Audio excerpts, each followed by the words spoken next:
Madilim na. Madilim na, madilim na. Do tego miejsca składania. Tam są giełkanie. Tam takimi schodami.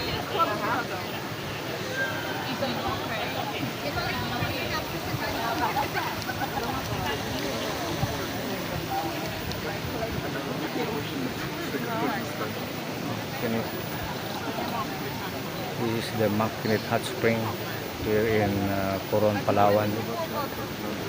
And we're here right now, sitting at the bench.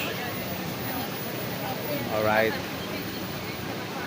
My church mate resting. Okay guys, thank you for watching. And follow for more and see you in my next video. God bless po sa ating lahat.